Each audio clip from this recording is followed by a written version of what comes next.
Israeli हवाबाज कुछ अरसे तक श्रीनगर या पठानकोट के हवाई अड्डों से जहाज उड़ाकर इन इलाकों के बारे में तरबियत और महारत हासिल करते और फिर वहीं से अपने मिशन पर निकलते। इसके लिए रास अल मैडा की दलाली और कराची में मौजूदगी की जरूरत नहीं थी। इतना बड़ा मिशन नहीं हो सकता। रास अल मैडा किसी और ही चक्कर में लगा हुआ है। तुम ठीक कह रहे हो, लेकिन मुझे खौफ महसूस हो रहा है, वो प्रेरी सी लेकर बोला। इस दौरान में हम घर पहुंच चुके थे। सुल्तान शाह ने उतरकर गाड़ी का दरवाजा लॉक किया और हम दोनों अपनी अपनी सोचों में डूबे हुए ज़हनों की तरफ चल दिए। मैं मुसलसल रास अल मैडा के कहे हुए अल्फाज की कड़ियां मिलाने की कोशिश कर रहा था, लेकिन हर बार नाकामी हो रही थी। इन इशारों पर मेरा कोई नजरिया काम नहीं कर रहा था। हर बार मेरा जहन भटक कर सुल्तान शाह की बनाई हुई दूर अज़कार कहानी में उलझ जाता था। डोरबेल की आवाज पर गजाला ने दरवाजा खोला तो मेरे चेहरे पर नजर पड़ते ही वो परेशान होगी। क्या बात है, आप बहुत मुज़महल और फिक्रमंद नजर आ रहे हैं, उसने पूछा। इस वक्त रास अल मैडा हो क्या? सुल्तान शाह ने मेरे पीछे अंदर आते हुए कहा। क्या इससे कहीं टकराव हो गया? वीरा ने सामने आए बगैर अंदर ही से हाँक लगाई। उसकी आवाज फ्लैट के ड्राइंग रूम की तरफ से आई थी। हमारे आने से पहले शायद वो गजाला से सर जोड़े वहीं बैठी हुई थी। ये रास अल मैडा का क्या चक्कर है? हम तीनों के ड्राइंग रूम में पहुंचने के बाद वीरा ने फिर सवाल किया। वो खबीस मेरे लिए सुहाने रूह बनकर रह गया है, पिट रहा है मगर अपनी हरकतों से बाज नहीं आ रहा। वो नहीं, अभी तक उसके मोहरे बेटे हैं। जेफ की ताजा लाश उसकी अकल ठिकाने पर ले आएगी, वीरा ने पूरे एतमाद से कहा। तुम भूल रही हो कि बम के धमाके में पीटर की मौत के साथ वो भी खुद जख्मी हुआ था। वो दूसरी बात यह है कि मैंने जेफ को मुआफ कर दिया है। गजाला मुझे मजेदार चाय पिलाए तो मैं पूरी कहानी सुना सकूंगा। यह हकीकत थी कि नाश्ते के बाद की तवील मसरूफियत के बाद मुझे चाय की तलब सताने लगी थी। गजाला को खुद भी पूरी कहानी सुनने का तजस्सुस था। वो चंद ही मिनट में चाय तैयार करके ले आई और मैंने सिगरेट सुलगा के इब्तदा से पूरी कहानी थुरानी शुरू कर दी। सुल्तान शाह के लिए इनमें से कोई बात नहीं थी, लेकिन वो भी बड़े इनेमाक से यूं मुंह पाड़े बैठा था जैसे वो वाकयात इसके लिए नए हों। मेरी कहानी के दौरान में इन लोगों के चेहरों के तासुरात में मुतअद्दिद बार तब्दीलियां देखने में आई, लेकिन मेरे इक़दामात से मुकम्मल इत्तफाक या इख्तलाफ होने पर भी उनमें से किसी ने दखल अंदाजी नहीं की। मैं इन्हें अपने मुख्तलिफ फैसलों के साथ साथ इनका जवाब भी देता रहा ताकि बाद में इनके लामुतलाही सिलसिला सवालात से बचा रह सकूं। चाय की प्यालियां खाली होने से पहले ही मेरी रोदाद अपने इख्तिताम को पहुंच चुकी थी। हालात के तहत तुमने फैसला करने में कहीं कोई गलती नहीं की।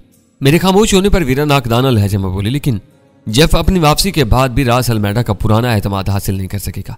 यह बात रास को हमेशा तशवीश में मुब्तला रखेगी कि तुमने जेफ को किस मकसद के लिए जिंदा छोड़ा है।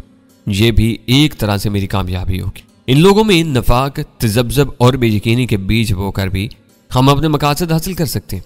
लेकिन मुश्किल बात यह है कि रास अल मैडा की टीम में गैरी हार्ट और जेफ का काम मेरी जात तक महदूद है। इसके असल तकरीबी मंसूबे पर काम करने वाले दूसरे लोग हैं और वो मेरी दस्तरस से बाहर हैं। ऑपरेटर्स का इस्तेमाल बहाल होने के बाद हमारी कामयाबी के इम्कानात बढ़ गए हैं। सुल्तान शाह ने तबसरा किया कि 9 मेरे लिए एक नया नाम है। सबसे पहले ये मालूम होना जरूरी है कि वो लोग अपने किसी तकरीबी मंसूबे पर काम कर रहे हैं। वीरा फिक्रमंदाना लहजे में बोली। इसके बाद ही इनकी हर तरह की मुहिम जोई को रोका जा सकेगा। हमें अपनी जिम्मेदारियां पूरी करनी चाहिए, गजाला ने बहस में हिस्सा लेते हुए कहा। लेकिन सिर्फ हम ही हर बात के जिम्मेदार नहीं है, ये काम अव्वल खान का है। एसटीएफ वालों को भी मैदान में आना चाहिए। अव्वल खान अपने मसाइल में घिरा हुआ है।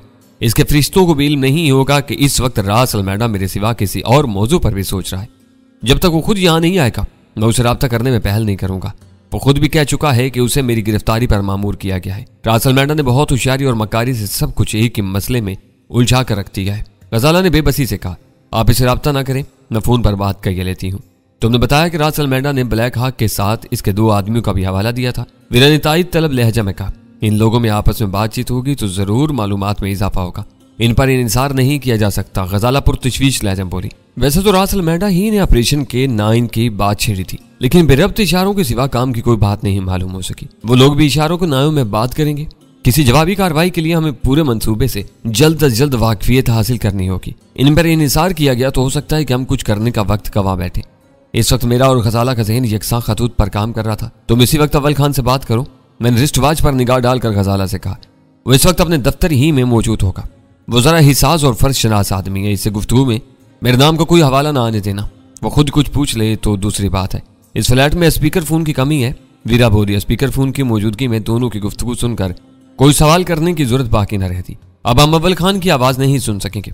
फ्लैट में टेलीफोन की 3 लाइनें मौजूद थी। एक इंस्ट्रूमेंट ड्राइंग रूम में मौजूद था, दूसरा मेरे कमरे में था, तीसरा वीरा की ख्वाबगाह में नस्ब था। मैंने फौरन ही इन तीनों को यकजा करने का फैसला किया। इस तरह घर में स्पीकर फोन न होने के बावजूद कम अज कम 3 अफराद पूरी गुफ्तगू में शामिल रह सकते थे। कमरों से तार निकालकर ड्राइंग रूम में जोड़ना ज्यादा देर का काम नहीं था। वीरा ने मेरा मकसद भांपते ही एक सेट पर कब्जा कर लिया और सुल्तान शाह इसका मुंह देखता रह गया। तीनों सेट चेक करने के बाद मैंने रिसीवर क्रैडल पर रख दिए और गजाला अपने इंस्ट्रूमेंट पर अव्वल खान का नंबर मिलाने लगी। दूसरी तरफ घंटी बजने की आवाज सुनकर उसने हमें इशारा किया और मेरे साथ वीरा ने भी अपने टेलीफोन का रिसीवर उठाकर कान से लगा लिया। 3 घंटियों के बाद अव्वल खान के बजाय रिसीवर पर किसी और की अजनबी आवाज सुनाई दी तो मुझे खासी मायूसी हुई, मगर गजाला ने उसे अपना नाम बताए बगैर अव्वल खान से बात करने की ख्वाहिश जाहिर की तो उसने बताया कि अव्वल खान अलालत की वजह से इस रोज दफ्तर नहीं आया था। हम तीनों ने बैक वक्त फोन बंद कर दिए। ये अच्छा है। मेरी मायूसी पर वीरा फौरन ही बोल पड़ी। घर पर वो ज्यादा आजादी से बात कर सकेगा। बात तो हो ही जाएगी। ये परेशानी है कि वो बीमार है। वो इन लोगों में से नहीं है जो जरा से बहानों से काम छोड़कर घर बैठ जाते हैं। अगर वो दफ्तर से गैर हाजिर है तो उसकी बीमारी तशवीशनाक भी हो सकती है। वीरा चिढ़कर बोली, तशवीश की कोई बात नहीं, वो अपनी देखभाल कर सकता है। ये ना भूलो कि तुमसे मुलाकात होने तक वो अपनी जिंदगी के कम से कम 35-40 साल पूरी खैरियत से गुजार चुका था। अव्वल खान अपने घर पर था और वाकई बीमार था। फोन उसकी बीवी ने उठाया था। वो आवाज सुनते गजाला को पहचान गई। मिजाज पुरसी के रस्मी कलमात के तबादले के बाद उसने फोन अव्वल खान को दिया तो उसकी आवाज से नकाहत जाहिर हो रही थी। तुम खैरियत से तो हो? इस वक्त मुझे कैसे याद कर लिया? मैं खैरियत से हूँ। आप कैसे बीमार पड़ गए? गजाला ने हमदर्दाना लहजे में पूछा। तबीयत का जबर रंग ला रहा है। तुम्हें मालूम है कि मुझ पर एक ऐसा काम मुसल्लत कर दिया गया है जो मेरी मर्जी के खिलाफ है। मैं अंदर ही अंदर जल भुन रहा हूँ। हर वक्त का ज़हनी दबाव अच्छे भले आदमी को तबाह कर देता है। मेरे साथ वीरा भी वो सारी गुफ्तगू सुन रही थी। अव्वल खान के जवाब में उसने मेरी तरफ देखकर अपने रीदों को गर्दिश दी, जैसे मुझे बदगुमानी पर चिढ़ा रही हो, लेकिन मुंह से कुछ नहीं बोली। मैं एक उलझन में पड़ गई हूँ। गजाला नपे तुले लहजे में बोली, कोई और बात छेड़ने से पहले मैं ये जानना चाहती हूँ कि K9 क्या बला है? हमारे हरीफों में आजकल इसका काफी चर्चा हो रहा है। K9? अव्वल खान की आवाज पुरख्याल होगी। मुझे याद नहीं पड़ता कि मैंने ये नाम कभी सुना हो। कुछ तफसील सामने आए तो शायद कोई भूली बसरी बात याद आ जाए। ये कोई फर्जी नाम भी हो सकता है। कुछ लोग किसी ऑपरेशन K9 पर काम कर रहे हैं। गजाला मेरी तरफ देखते हुए संभल संभल कर कहना शुरू किया, वो कुछ फिजाई रास्तों के तफसीली नक्शों की तलाश में है। तुम गैरी हार्ट की बात तो नहीं कर रही? अव्वल खान ने मुस्तरिबाना लहजे में गजाला की बात काट कर पूछा। नहीं, वो इस मामले से बेखबर है। इसका बास बाला ही बाला कुछ चक्कर चला रहा है। इसका बास कहाँ से पैदा हो गया वो तो खुद बहुत बड़ी चीज है। मुझे ये सब नहीं मालूम। आजकल गैरी हार्ट रासल मैडा के लिए काम कर रहा है। ओह, इसका मतलब है कि अंदर ही अंदर ये सब एक दूसरे से मिले हुए हैं। बीमारी के निकात के बावजूद इस खबर पर अव्वल खान की आवाज में दिलचस्पी उतर आई। क्या डैनी को इस बात का पूरा यकीन है? उसकी जुबान से अपना नाम सुनकर मेरे वजूद में तस्कीन की एक लहर से सराहियत करके जी, गजाला ने असबात में जवाब देते हुए कहा। यह खबरें वही निकाल कर लाए हैं। और वीरा का क्या हाल है? साथी बातों का जिक्र आते ही अव्वल खान सब कुछ भूल भाल कर हम लोगों के बारे में हर बात जान लेने का ख्वाहिशमंद नजर आने लगा। वो बातचीत करने लगी है या अभी तक सख्त की हालत में है? वो ठीक है, बस घर में महदूद रहकर चेहरा दुरुस्त होने का इंतजार कर रही है। इससे मेरी बात हो सकती है? अव्वल खान ने पूरी इश्तियाक लहजे में पूछा। 1 मिनट होल्ड करें। गजाला ने मेरी तरफ देखकर कहा, मगर पहले मेरी बात का जवाब तो दे दें। मैंने गजाला को आंख मारकर इशारा किया कि वो वीरा को अव्वल खान से बात करने का मौका देते। अव्वल खान कह रहा था, मामलात बहुत बिगड़े हुए हैं। तुम सीधी सादी खानादार लड़की हो, तुम इनसे दूर रहो। मैं वीरा को ज्यादा बेहतर तौर पर बात समझा सकूंगा। जरा इसे फोन पर बुला दो। मैं अभी उसे बुलाती हूँ। गजाला ये कहकर खामोश होगी। सुल्तान शाह ने फौरन रिसीवर उससे छीन कर अपने कान से लगा लिया। दूसरी तरफ अव्वल खान लाइन पर मौजूद था। गजाला उससे कोई एहतिजाज नहीं कर सकी, बस उसकी ज्यादती पर दिल मिलाकर रहेगी। कदर तवक्कुफ के बाद वीरा ने अव्वल खान से बात शुरू कर दी। मैं वीरा बोल रही हूँ। तुम कैसी हो? मैं तुम्हारे बारे में बहुत फिक्रमंद था। इन हरामजादों ने तुम्हारे साथ बहुत ज्यादती। नहीं, मेरे साथ इस किस्म की कोई ज्यादती नहीं की जो तुम समझ रहे हो। वीरा ने उसकी बात काट कर पूरे एतमाद से कहा। बस मैं अपनी तज़हीक और ज़हनी अजियत बर्दाश्त नहीं कर सकी थी। मुझे हर तरफ से घेर कर बेबस करने की कोशिशें की जा चुकी हैं, लेकिन मुझे बराबर खबरें मिल रही हैं। डैनी इनसे तुम्हारा भरपूर इंतकाम ले चुका है। तुम्हें फख्र होना चाहिए कि तुमको डैनी जैसे बेजिगर आदमी की सरपरस्ती हासिल हो गई है। वो दुश्मन के हल्के में हाथ डालकर उसकी आंतें बाहर खींच निकालने में कमाल रखता है। तुम्हारी दोनों बातें गलत हैं। वीरा ने बेखौफी से कह डाला। डैनी मेरा सरपरस्त नहीं, सिर्फ दोस्त है और बहुत ज्यादा बेजिगर भी नहीं है। इतना ही बेखौफ होता तो तुमसे डर कर रुपोश होने के बजाय दनदनाता हुआ तुम्हारे दफ्तर पहुंचकर अपनी गिरफ्तारी पेश कर देता और तुम्हें इन पेचीदगियों से बचा लेता जो तुम्हारी बीमारी का सबब बन रही है। ये इत्तेफाक था कि उसका दाव चल गया और वह मेरा बदला लेने में कामयाब हो गया। तुम बहुत बोलती हो। अव्वल खान की थकी हुई आवाज उभरी। अगर वो इत्तेफाक भी था तो सिर्फ इस वजह से रूनमा हुआ कि डैनी ने हिम्मत की थी। अब फिर देख लो कि वो कुछ नई खबरें निकाल लाया है। इस बारे में तुमसे बात करनी बेसूद है, वीरा ने बेनियाजी जाहिर करते हुए कहा। तुम कुछ भी नहीं कर सकोगे। पता नहीं गजाला ने क्या सोच के तुमको फोन किया है। डैनी सुन लेता तो गजाला को हरगिज फोन न करने देता। वो अपनी वजह से तुमको किसी इम्तिहान में नहीं डालना चाहता। तुम मुझे गलत समझ रही हो। अव्वल खान की आवाज में एहतजाज था। गजाला ने बहुत अच्छा किया कि मुझे फोन कर लिया। मैं तुम लोगों के लिए सब कुछ करूंगा। इन भूखे भेड़ियों से लड़ना तुम्हारा नहीं, मेरा फर्ज है। हम ऐसी मालूमात हासिल करने के लिए तरसते हैं। मेरी मजबूरी सिर्फ इतनी सी है कि मैं डैनी से दूर रहना चाहता हूँ। इससे सामना हो गया तो मैं अपने फर्ज से मुंह नहीं मोड़ सकूंगा। इस कशमकश से बचने के लिए मैंने इससे तलखो तुर्श बातें की थी। अच्छा हुआ कि इस वक्त तुम लोगों के साथ मौजूद नहीं है। मैं अपनी राब्ते के सिलसिले में उसकी हौसला अफजाई नहीं करूंगा। मुझसे दूर रहना खुद उसके मफाद में है। ये डैनी की बदकिस्मती है कि एक तरफ वो अपने जानी दुश्मनों में घिरा हुआ है और दूसरी तरफ तुम जैसे मुअन्नस व गम गुसार उसका साथ छोड़ते जा रहे हैं। ये अच्छे आसार नहीं है। वो जल्द ही अव्वल खान उसे बात पूरी करने का मौका दिए बगैर मुस्तरबाना आवाज में बोल पड़ा, मनहूस कलमात जुबान से मत निकालो। ये आर्जी गर्दिश उसी की नहीं, मेरा इम्तिहान भी है। कामयाबी बहुत जल्द हमारा मुकद्दर बनेगी। तुम मुझे ये बताओ कि ऑपरेशन के 9 क्या चक्कर है। खजाना ने अधूरी बात करके मुझे तशवीश में डाल दिया। ये बातें टेलीफोन पर नहीं हो सकती। क्या तुम हमारी तरफ नहीं आ सकते? मुझे मालूम ही नहीं है कि तुम लोग कहाँ रपोश हो।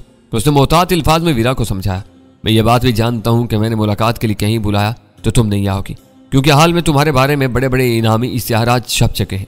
मैं अपने दफ्तर में मजबूर होता हूँ। घर के इस फोन पर तुम मुझसे खुलकर बात कर सकती हो। अगर ये टेलीफोन इसी कदर महफूज है तो तुम मुलाकात को इतना मुश्किल बना क्यों रहे हो? तुम जहां चाहो मुझे बुला सकते हो। मैं नहीं आई तो सुल्तान शाह वहां पहुंचेगा। इरादा हो तो कोई ना कोई राह निकाली जा सकती है। मैं मुलाकात को मुश्किल नहीं बना रहा। मैंने तुम्हें अपना मुवक्कफ बताया है। मैं खुद मुख्तार नहीं हूँ। मुझे भी किसी को जवाब देना होता है। मुझसे पूछा जा रहा है कि डैनी से मेरे इतने गहरे मरासम थे तो वो अब तक आज़ाद क्यों है? मैं अपना जवाब तुम्हें बता चुका हूँ। मुझे तुम में से किसी के साथ मिलते हुए देख लिया गया तो हम सब के लिए नित्य नई मुश्किलात पैदा हो जाएंगी। फिलहाल मुलाकात का ख्याल अपने जहन से निकाल दो।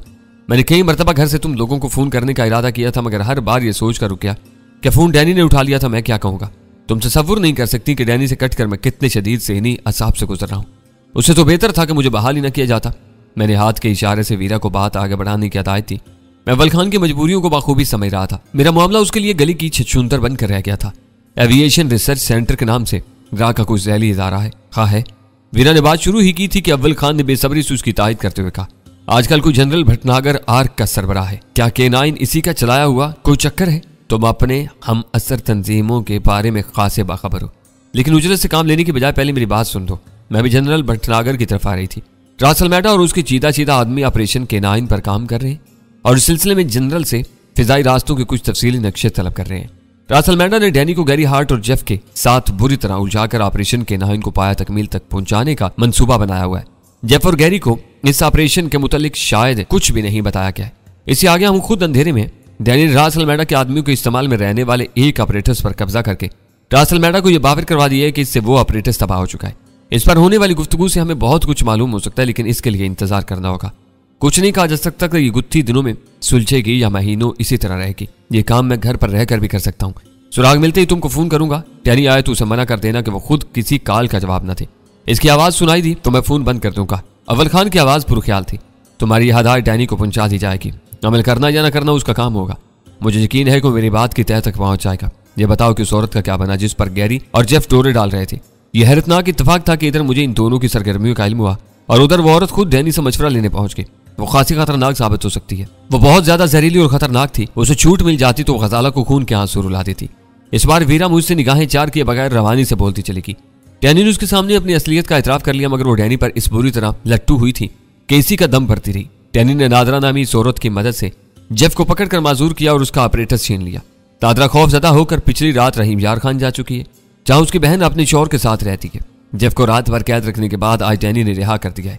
ये इसने बुरा किया। अव्वल खान ने बेसाख्ता कहा, सांप के साथ संपोलियों के सर भी कुचल देने चाहिए, वरना वो पल पल कर जान का रोग बन जाते हैं। ये मरने या मार डालने वाले खेल होते हैं। तीसरा रास्ता हमेशा तबाही लाता है। ये बातें तुम ही उसके दिमाग में डाल सकते थे। हम सब के सामने वो फिरौन बना रहता है, जो चाहता है कर गुजरता है और बाद में अपने हक में उल्टी सीधी दलीलें देकर हमें लाजवाब कर देता है। वो अपने घरेलू हालात की वजह से घर और तालीम का सिलसिला छोड़कर फरार न हुआ होता तो शी के चुंगल में फंसने के बजाय अपने वक्त का कामयाब तरीन आदमी बना होता। वो हीरा है, उसे बुरा ना कहा करो। ये मिल बैठकर तय करने वाले मामलात हैं। तुम्हें इस अफलातूनी खोपड़ी को भी बैठकर दुरुस्त करना होगा। फिलहाल हम लोगों के पास इसकी हर्जा सराइयां सुनने के सिवा कोई चारा नहीं है, क्योंकि वो अकेला ही हर महाज पर लड़ रहा है। आड़े वक्त में सिर्फ सुल्तान शाह उसका मददगार होता है। ठीक है, अपने साथ उसका भी ख्याल रखा करो। अव्वल खान के लबो लहजे में बुजुर्गी ओत कर आई। अब मैं फोन बंद कर रहा हूँ। K9 का मुअम्मा हल होते ही राब्ता करूंगा। फोन का सिलसिला टूट गया। वैसे वो मेरी हज़ार तारीफें करता रहा था, लेकिन मैंने ये बात खास तौर पर नोट की कि आखिर में उसने मेरे लिए कोई पैगाम तक नहीं दिया था। शायद वो उसके फर्ज का तगाजा था।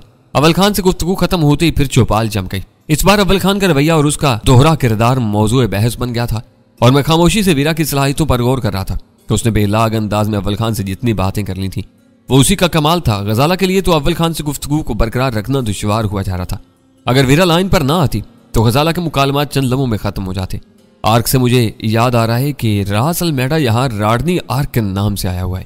हो सकता है कि नाम का ये इंतखाब भी इसी साजिश के किसी अहम पहलू से मुंसलिक हो। बातें करते करते वीरा ने चौंक कर मुझसे कहा, आपस में कुछ तय कर लो तो बेहतर रहेगा। मैंने खुश्क लहजा में कहा, फिरौन और अफलातूनी खोपड़ी की खिताबात मिलने के बाद मैंने अपनी जुबान पर काबू रखने का फैसला कर लिया। अब मैं अपनी मर्जी चलाने के बजाय तुम लोगों के मशवरों पर अमल किया करूंगा।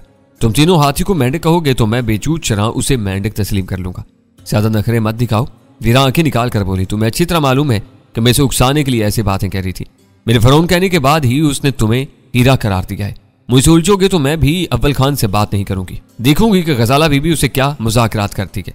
चाहे तुम्हें मालूम ही होगा कि हीरो को सही मसरफ में ना लाया जाए तो मोहलक साबित हो सकता है। फिक्र मत करो, मैं तुम्हें चबाने का कोई इरादा नहीं रखती। ये तवक्का तुम नादरा से कर सकते थे। ओह, नादरा का जिक्र आते ही गजाला अपनी पेशानी पर हाथ मारकर बोली, बातों में लगकर मैं आपको ये बताना तो भूल ही गई कि आपके जाने के बाद नादरा का फोन आया था। वो खैरियत से अपनी बहन के घर पहुंच गई है। मुझे खामोश पाकर वीरा ने टुकड़ा लगाया। इसने कहा था कि तुम वापस आओ तो तुम्हारी और उसकी बात करवा दी जाए। कहो तो उसका रहीम यार खान का नंबर मिला दूं। बेचारी तुम्हारे फोन के इंतजार में तड़प रही होगी। वीरा, मैंने उसको घूर कर कहा, वो यहाँ से जा चुकी है। उसका मजाक उड़ाकर तुम क्या साबित करना चाह रही हो? ये वाकई उसके साथ ज्यादती है। सुल्तान शाह ने मेरी तायद में कहा, तुम चुप रहो। वीरा ने उसे डांट दिया, सबको मालूम है कि तुम ही उसे स्टेशन छोड़ने गए थे। तुम नहीं तो और कौन उसकी हमायत में बोलेगा? वीरा की तकरीर अधूरी रहेगी क्योंकि मेज पर रखे हुए ऑपरेटर्स पर कॉल का इशारा आ रहा था। मैंने तेजी से स्विच ऑन करके आवाज बढ़ा दी। सब लोग आपस के तनाजात भूलकर हमतन ऑपरेटर्स की तरफ मुतवज्जा हो गए। ग्रे हाक कॉलिंग फॉर ब्लैक हाक, ओवर। पहली बार हमने पैगाम के सिर्फ आखिरी 2 अल्फाज सुने। वक्फे से दूसरी बार नशर किया जाने वाला पैगाम मुकम्मल था।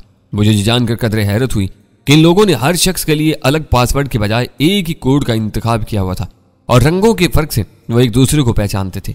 रास अल मैडा के पैगाम के मुताबिक कराची में इस साख्त के ऑपरेटर्स इस्तेमाल करने वालों की कुल तादाद 6 थी। जब का ऑपरेटर्स मेरे कब्जे में था, इन लोगों की दानिश में वो तबाह होकर नाकारा हो चुका था। रास अल मैडा, ब्लैक हाक और गैरी हार्ट मेरे लिए अजनबी नाम नहीं थे। इनके अलावा ब्लैक हाक के मजीद 2 आदमी ऐसे हालात पर मुत्तसरिफ थे। इनमें से ग्रे हाक के सामने आ जाने के बाद सिर्फ एक नाम बचता था। मुझे यकीन हो गया कि वो भी येलो, ब्लू या ग्रीन हाक होगा। ब्लैक हाक रिसीविंग, ओवर। ऑपरेटर से भारी दुरुस्त आवाज उभरी। मैं चीफ के पैगाम सुन चुका हूँ कि हमारे लिए नक्शे कितने अहम है, लेकिन मुझे अभी तक अपने मकसद में कामयाबी हासिल नहीं हो सकी। ग्रे हाक खालिस अमेरिकन लबुलहजा में रिपोर्ट दे रहा था। एयर रूट्स के मुकम्मल नक्शे सिर्फ 2 दफातर में मौजूद हैं, लेकिन मैं वहां तक रसाई हासिल नहीं कर सका। मेरी कोशिश जारी है। अगले 2-3 दिन में काम पूरा होने की उम्मीद है। व्हाइट हाक भी कोशिश कर रहा है। कल के लिए हमने काम बांट लिया है, ओवर। रूट मैप किन दफातर में मौजूद है? मुझे इनके नाम बताओ, ओवर। ब्लैक हाक दाड़ा, सिविल एविएशन का डीजी ऑफिस और कराची का एयर ट्रैफिक कंट्रोलर, ओवर। दूसरी तरफ से मरूब हुए बगैर जवाब दिया गया। शायद वो अपने सरबराह की चीखों पुकार सुनने का आदी था। इस मुल्क में डॉलर फेंक कर हर काम कराया जा सकता है, नक्शे क्यों नहीं मिल सकते, ओवर। सिविल एविएशन में तमाम नक्शे डायरेक्टर जनरल की तहवील में मुंतकिल रहते हैं। एयरपोर्ट के कंट्रोल टावर में जेर इस्तेमाल रास्तों का एक बड़ा नक्शा आवेजा है जिसे वहां से निकालना नामुमकिन है क्योंकि वह हाल हर वक्त आबाद रहता है। वहां भी मौजूदा और मतरूक रास्तों के नक्शे मुकफ्फिल रहते हैं, ओवर। ऐसी संगीन मुश्किलात बता रहे हो तो अगले 2-3 दिन में तुम क्या झक मार लोगे, ओवर। मैंने कोई दावा नहीं किया, सिर्फ उम्मीद जाहिर की है। अब हमने इन दफातर में वक्त बर्बाद करने के बजाय कराची के रास्ते ऑपरेट करने वाले एयरलाइंस पर मेहनत करने का फैसला किया है। इन्हें इनके मुतलका नक्शे दिए जाते हैं। इस तरह काम जरूर बढ़ जाएगा, मगर कामयाबी के इम्कानात रोशन है, ओवर। तुम्हें ये तरकीब पहले क्यों याद नहीं आई, ओवर। ब्लैक हाक बददिमागी के मुजाहरे पर तुला हुआ था। अगर अब भी याद ना आई होती तो मैं क्या कर सकता था, ओवर। मस्कीन लहजे में खालिस अमरीकी किस्म का मुंह तोड़ जवाब दिया गया। ब्लैक हाक से फौरी तौर पर कोई जवाब नहीं बन पड़ा और चंद सानियों तक लाइन पर सकूच आया रहा। मतरूक रास्तों के नक्शों का क्या बनेगा, ओवर। ब्लैक हाक राह रास्त पर आ चुका था। एयरलाइन से वो भी मिल सकते हैं। काम बढ़ जाने की वजह से जरा अखराजात बढ़ेंगे, ओवर। अखराजात की परवाह मत करो, ऑपरेशन के 9 की डेडलाइन आ चुकी है और हम अभी तक नक्शों के लिए हाथ पैर मार रहे हैं। आर्क वालों से भी कहा गया है, मगर यह काम हमारा है, हम ही को करना चाहिए। और कोई बात, ओवर। नो सर, ग्रे हाक ने कहा। इस वक्त व्हाइट हाक भी मेरे साथ मौजूद है, over. Over and all. Black हाक ने व्हाइट हाक से बात किए बगैर गुफ्तगू खत्म कर दी। लम्बे भर बाद ही ऑपरेटर से फिर बेदार हो गया। इस बार गैरी हार्ट ब्लैक हाक से बात करने चाह रहा था। मुझे ख्याल आया कि इस साख्त के ऑपरेटर से अगर वो सभी इस्तेमाल कर रहे थे तो जेफ और गैरी को ऑपरेशन के 9 के बारे में बिल्कुल बेखबर नहीं होना चाहिए था। वो लोग एक दूसरे की बातें सुनते रहते थे, इसलिए गैरी और जेफ को बहुत कुछ मालूम होना चाहिए था। इस ऑपरेशन की जुज़वियात और बारीकियों के बारे में उनकी लाइल्मी बहरहाल काबिल फहम होती। ब्लैक हाक ने फौरन ही गैरी हार्ट की कॉल का जवाब दिया और गैरी ने जेफ की वापसी की खुशखबरी सुनाने के बाद मेरी कैद से उसके मफरूजा फरार की एक जानदार कहानी छेड़ दी। गैरी हार्ट ने अपनी पूरी कथा पहले ही सांस में मुकम्मल करके लाइन ब्लैक हाक को मुंतकिल की तो वो दुरुस्त आवाज में बोला, यह अच्छा हुआ कि जेफ को वहां से बच निकलने का मौका मिल गया। अब डैनी अपना सर पीटता रह जाएगा। जेफ माजूर होने के बाद यहाँ अपनी आफादियत खो बैठा है। इसे जल्द से जल्द वतन वापस भेज दो ताकि इनके जख्मों की बेहतर देखभाल हो सके। इसकी कटी हुई पिंडली दफन न कराई हो तो वो भी इसके साथ कर देना। हो सकता है कि जदीद तरीन सर्जरी का कोई कमाल इसकी पिंडली दोबारा जोड़ सके। वो तुम्हारा ही नहीं सबका अच्छा साथी है। ओवर। इसकी पिंडली बर्फ खाने में महफूज है। वह मुंजमंद हालत में ही अमेरिका जाएगी। ऑपरेटर्स की वापसी पर मेरी तरफ से चीफ का शुक्रिया अदा कर देना। Over and all. उसे तुम्हारे सारे मंसूबे पर पानी फेर दिया। वीरा एक गहरा सांस लेकर बोली, हाँ गैरी हार्ट मेरी तवक्का से ज्यादा चालाक है।